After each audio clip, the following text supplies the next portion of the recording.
When you manage procurement for multiple facilities, every order matters.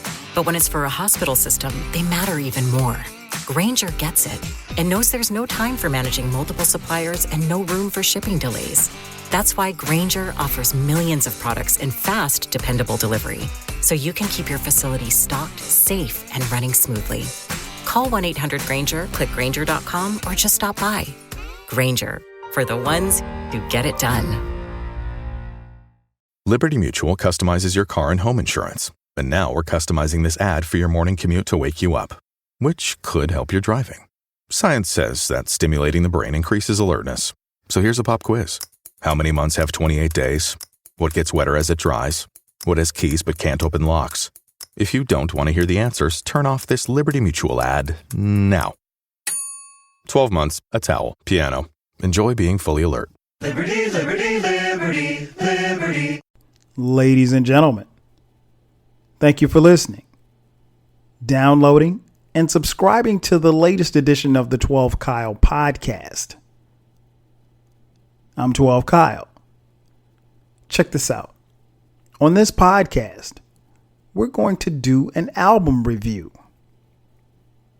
We're going to take a look at one of the greatest albums, one of the greatest R&B albums from the 80s.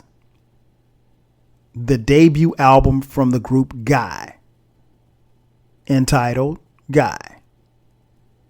This album was released on June 13th, 1988. Man, it's hard to believe it's been that long, but it really has been over 30 years since this album was released. And no better time than to do an album review on this podcast. And I think it's cool to do an album review because, quite honestly, a lot of you who will hear this podcast, some of you weren't around. Some of you, probably just didn't know. And the rest of you probably couldn't come outside in 1988. So it's always dope to take it back. For me, this album resonates a lot because I'm going to date myself. I was in high school. I graduated from high school in 1991. So I was actually in high school when this album came out. And so this is one of the albums that is the soundtrack to my high school. And I think if you lived through that era, you'll really understand and appreciate how important this album was, not just for Guy, the group, but just R&B and, people in general, anybody who lived through this era. This album, I think it touched people in a lot of different ways, and it exposed and birthed a lot of things. And I'll touch on them, as I talk about this album. But before I get into the album, let me just give you a little backdrop. 1988, if you've been following this podcast, you've heard me say that I think, without a doubt, that 1988 was the greatest year for hip hop. Now, of course, that has nothing to do with Guy, but it just goes to show you what was transpiring in music. Hip hop was starting to take over. I mean, when you look at the landscape of 1988 and you look at the albums that came out that year, it can go anywhere from He's the DJ, I'm the Rapper, from Jazzy Jeff and the Fresh Prince, Going Off, Biz Markie, Light as a Rock, MC Light, Easy Does It, Eazy-E. By Any Means Necessary, BDP, Follow the Leader, Eric B. and Rakim, and of course, Straight Outta Compton, NWA. It Takes a Nation of Millions to Hold Us Back, Public Enemy. In Control Volume 1, Marley Marl. Strictly Business, EPMD. The Great Adventures of Slick Rick. Long Live the Kane, Big Daddy Kane. Tougher Than Leather, Run DMC. I mean, the list goes on and on and on. I could go on for days about how many great hip hop albums came out that year. But it wasn't just hip hop. 1988 also saw some phenomenal R&B albums. From Love Sexy by Prince, Giving You the Best That I've Got, Anita Baker, Heartbreak, New Edition, Don't Be Cruel, Bobby Brown, and In Effect Mode, I'll Be Sure. And of course, you have this album, Guy, self-titled album. What was interesting about Guy is that, at least for me, it seemed like they came out of nowhere. I mean, I don't even know. And I know Teddy Riley, who was one of the founders of Guy. I know that he had a presence, and I know that he already had a name in the music business and industry, but I can't really say that I'd heard of Teddy Riley prior to, this album coming out, which is interesting because I did not find out until years later that Teddy Riley actually produced The Show, the smash hip hop single, The Show, from Dougie Fresh, and Slick Rick. So that in and of itself speaks volumes about who Teddy Riley was as a producer. But Teddy Riley, along with, I think it was Gene Griffin, their former manager, they set out to start a group, and Teddy Riley got with a guy named Timmy Gatlin, and Timmy Gatlin brought him Aaron Hall, and they basically said, okay, hey, we're going to start a group. Gene Griffin was going to be the manager. Timmy Gatlin, Aaron Hall, and Teddy Riley were going to be the three members that would form Guy. And then something interesting happened. As they were recording this album, and before it got released, Timmy Gatlin and Aaron Hall, they were getting into it a lot, fighting, so forth. Timmy Gatlin decides to leave the group. I mean, they recorded these songs, and Timmy Gatlin decides to leave the group to go solo, and he is subsequently replaced by Aaron Hall's little brother, Damian Hall. And what's interesting is when you look at the album cover, Timmy Gatlin is on the album cover. I think he provides some background vocals. He did a lot of writing on this album, but he left, and Guy takes off and becomes, this smash R&B group. And not really sure what happened to Timmy Gatlin after he decided to go solo. I mean, he may have made a song or two. I can't even remember. But yeah, this album dropped amongst other albums in 1988. And it was incredible. It was an incredible feat. And it was just, when you think about the landscape of the R&B albums that I just named and the hip hop albums that I named, it was a lot of competition. So you really couldn't come whack. And I think that was one of the things that always stands out to me about this album is that, it's an entity in and of itself. It helped birth a sound, New Jack Swing, and I'll talk about that in just a second. But this album was incredible. And I think what happened was, for us, it was something that we gravitated towards as soon as it came out, in the sound and the look of Guy. And, it was a different look and a different feel for R&B. And we just took to it. This album, as I mentioned earlier, was released on June 13th, 1988.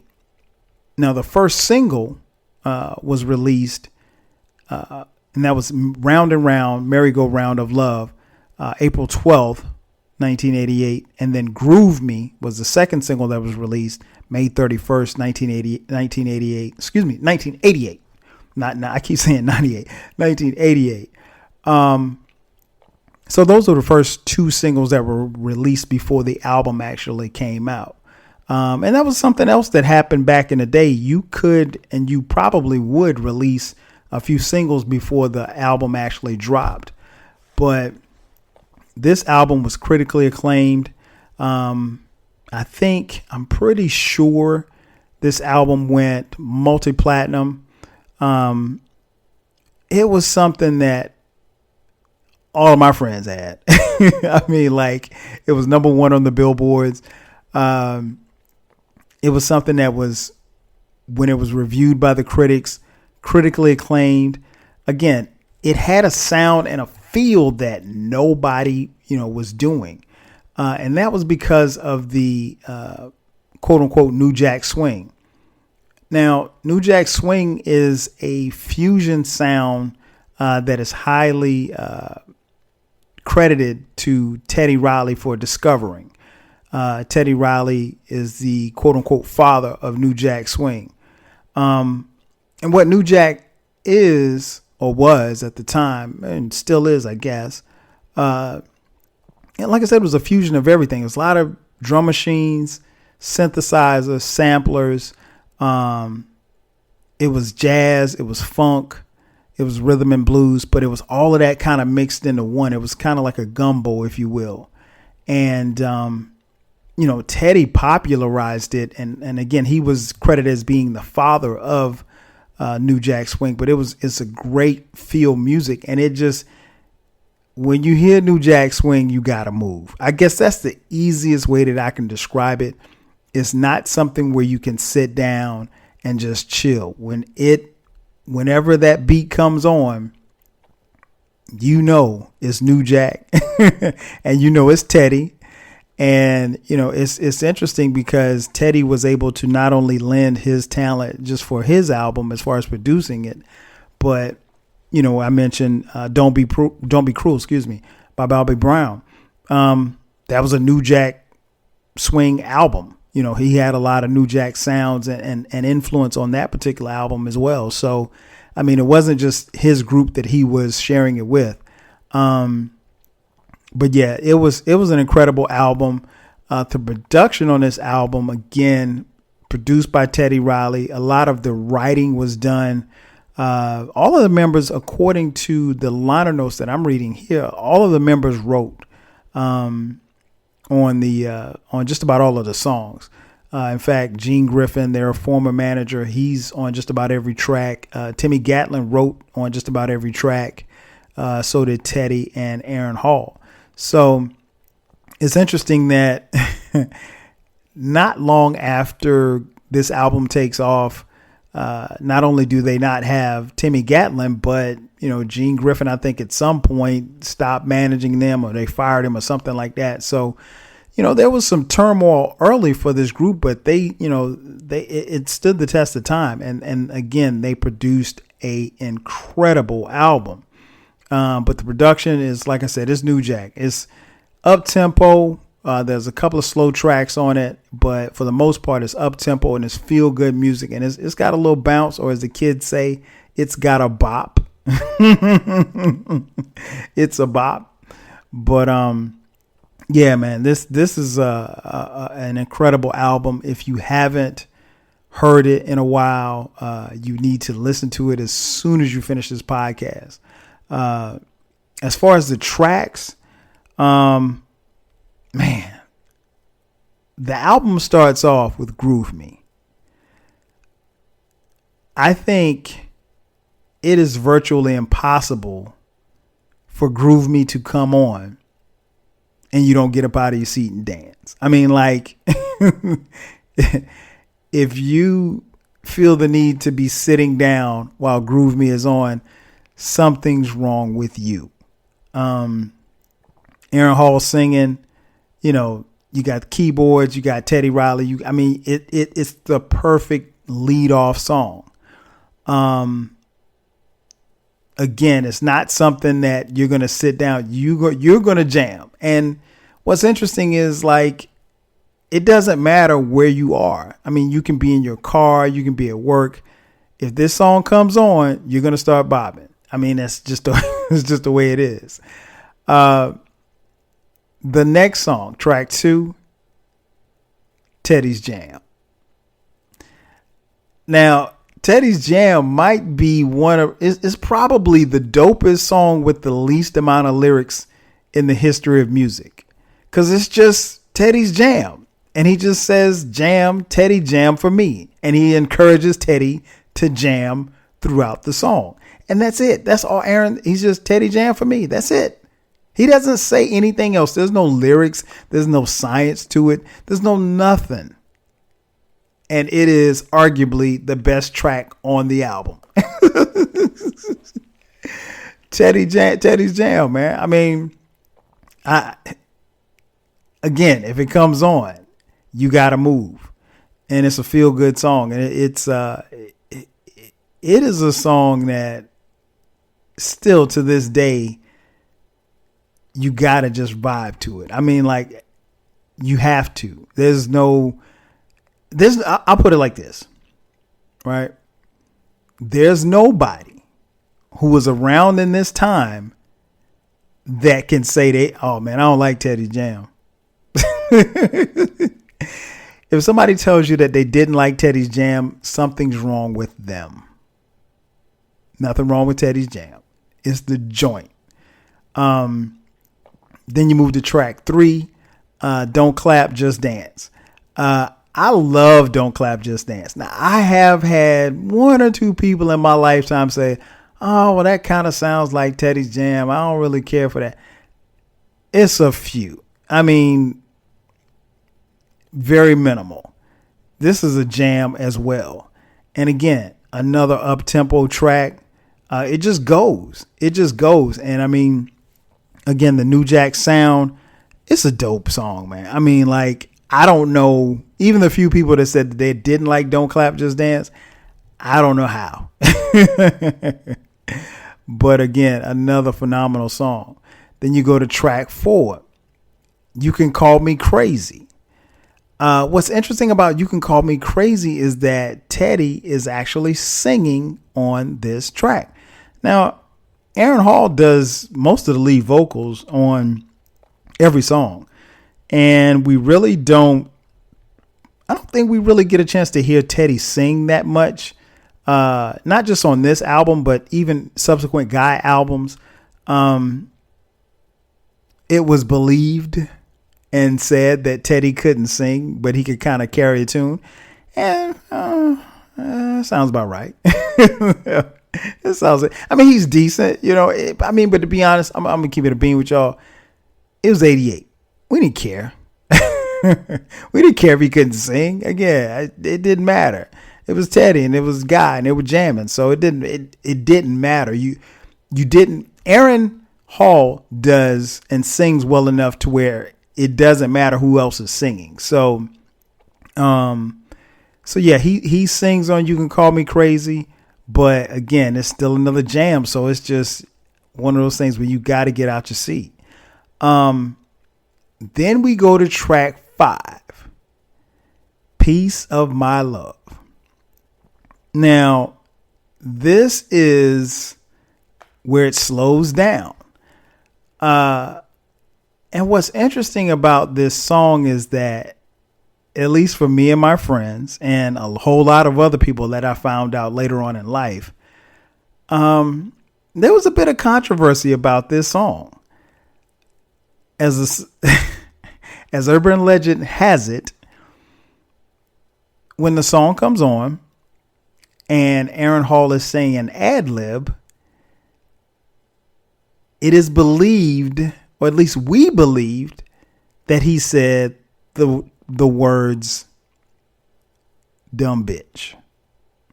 Now, why would you say you could have a piece of my love, dumb bitch? That is beyond me. I mean, like, that makes absolutely no sense whatsoever. Aaron Hall and Teddy Riley have refuted that that's what he said. Aaron Hall said that he said, "Come on, baby." Now, I'm going to let you decide, because you're going to listen to this album as soon as you finish listening to this podcast. You listen to Piece of My Love and you tell me what he said. Because I don't think he said, come on, baby.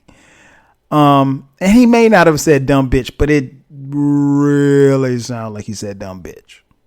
Which again would make a lot of sense, because I think if you're courting a woman and you're trying to, get her to come to you, I don't think you would say you can have a piece of my love, dumb bitch. I mean, hey, this is just me. I don't know. I've never said, hey, come on over here, you dumb bitch. I mean, but hey, but nonetheless, controversy aside, that is one of the best songs on the album. One of my favorite songs. It's a song, man, that, I mean, Aaron Hall is just killing it. I mean, it's a ballad. It's a ballad, and there are not a lot of ballads on this album, but the ones that are on here are killers, and this is one. Then you move to track 6, which actually spawned the idea for this podcast. I Like. That's the name of this track. I was actually watching Love and Basketball, and there's the movie Love and Basketball, and there was a scene in which the characters Omar Epps and Sanaa Lathan were playing basketball against each other, and when they started playing, this song came on in the background. And when I saw it, I was like, you know what, man, I've never done an album review on Guy and this album, so that actually spawned the thought to do this podcast. Nonetheless, I Like, another banger. That one was on the charts for a long time. Can't go wrong. You can't, you put that, if you're making a tape and you want to party, you got to put I Like on there. The DJs never strike out when this comes on in the club. Next track 7, Round and Round, Merry-Go-Round of Love. Again, that was the lead single. Another banger. Another joint that was on the radio. A joint that I never get tired of hearing. Then we go to track 8, Spend the Night. Teddy's singing on this one as well. He's killing it on the keyboard. It's got the New Jack sound.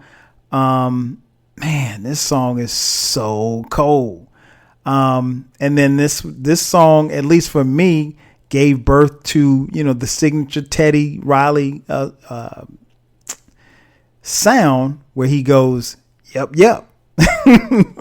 I mean, a Teddy Riley song is not complete without a yep.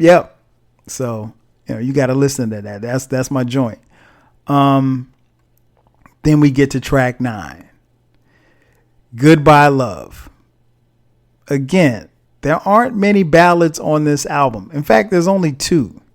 The aforementioned Piece of My Love, the controversial Piece of My Love, and Goodbye Love. Goodbye Love, man. That joint is, if you did in 88, if you didn't have it on your Slow Jams tape, something wasn't wrong. Something's wrong with you, because that song is so incredible, man. Oh man, I could go on and on about the song. The song means a lot. I remember, the DJ playing it at the school dance at my high school. Shout out to Wilson High School. And we got a lot of love when that song came on. You had to be slow dragging on the dance floor, man. So again, at least for me, that song is very nostalgic because it takes me back to Wilson High School, and it takes me back to the fun times and, just kicking it with girls and just doing all the stuff we used to do. But, yeah, that song is I think it's one of the best ballads of the 80s. And really, for as dope as this album is, they really didn't need a lot of ballads. Just the 2 that they put on here was good enough. And then the album closes out with My Business. I'm going to be honest. I don't like this song.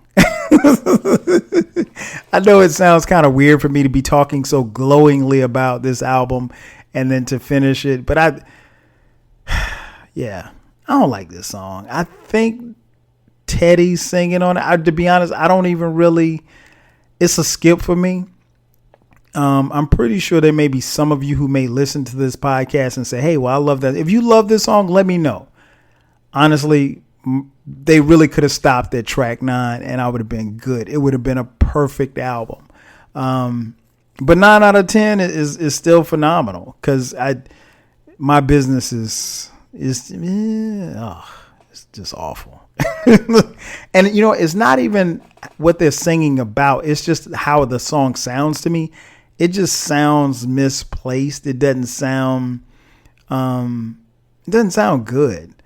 But nonetheless, it doesn't take away from this album. This is a phenomenal album. This is one of the most influential releases of the late 80s, period, because this album set the blueprint for a lot of albums and sounds and waves that would come into the early and mid 90s, to be honest. So if it had not been for Guy, we would not have gotten a lot of the great R&B groups that we got in the 90s, because honestly, this album and this group paved the way for a lot of people. And I wish I had time to talk about how, as dope a singers as, Aaron Hall is, R. Kelly stole his style and profited off of it. But I don't have time for that, but fuck R. Kelly. But anyway,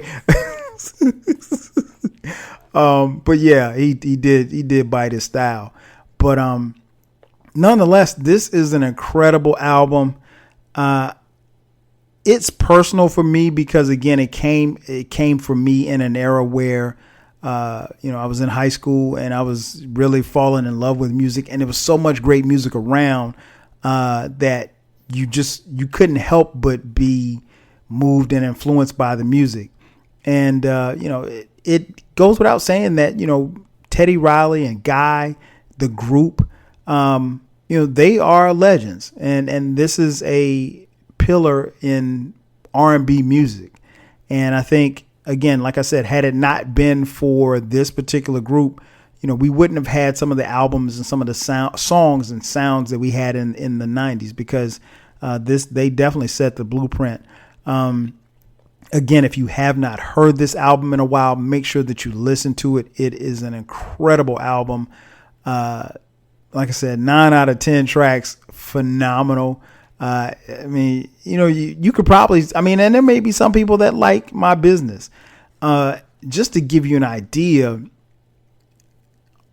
of the 10 tracks, 8 of the 10 tracks were on radio. They were singles, legit singles. And that doesn't happen unless you have a bomb ass album. And that's exactly what this was. So, there's not really much you could say bad about this album. This is an incredible album. And Guy, they were an incredible group. And I'm glad that they got together. I don't know, how or why Timmy Gatlin left, but, they kept it moving. And this album, like I said, it resonates for me, and hopefully it does for you as well. Again, if you haven't checked it out, make sure that you take a listen and give me a feedback. Let me know what you think. If there are any songs that you didn't like, hit me up and let me know. That's going to do it for me. I am your boy 12 Kyle. I'll catch you guys next time. 5Gs. When you manage procurement for multiple facilities, every order matters. But when it's for a hospital system, they matter even more. Grainger gets it and knows there's no time for managing multiple suppliers and no room for shipping delays. That's why Grainger offers millions of products in fast, dependable delivery, so you can keep your facility stocked, safe, and running smoothly. Call 1-800-GRAINGER, click Grainger.com, or just stop by. Grainger, for the ones who get it done. When you manage procurement for multiple facilities, every order matters. But when it's for a hospital system, they matter even more. Grainger gets it and knows there's no time for managing multiple suppliers and no room for shipping delays. That's why Grainger offers millions of products in fast, dependable delivery, so you can keep your facility stocked, safe, and running smoothly. Call Call 1-800-GRANGER, click Grainger.com, or just stop by. Grainger, for the ones who get it done.